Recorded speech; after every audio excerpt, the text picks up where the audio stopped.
Pilipinas, tinuturuan tayo maging safe, maghanap ng trabaho na stable. Pero ito lang, huwag kayo maingay. Huwag ka rin masyadong mangarap na malaki, baka mabigo ka lang. Bakit? Panoorin mo to. Pero alam niyo ba kung ano mas nakakatakot sa pagkabigo?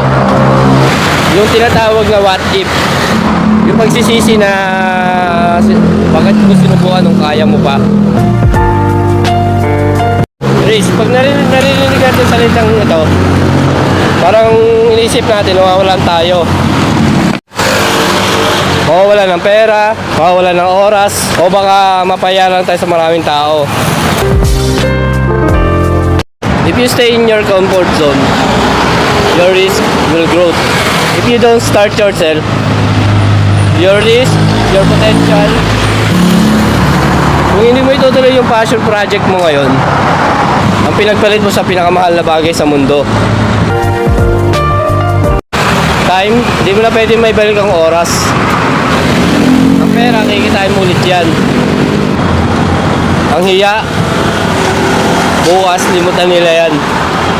Pero ang panghihinayang, yung 20s, 30s ka pa lang, hindi mo na ginagawa, yan ang dadali mo habang buhay.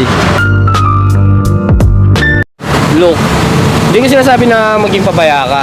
I'm saying na maging brave ka to be in yourself. Mas pipiliin ko na matuto at magkamali kaysa nagtatanong na ano kaya nangyari kung tinuloy ang pangarap ko.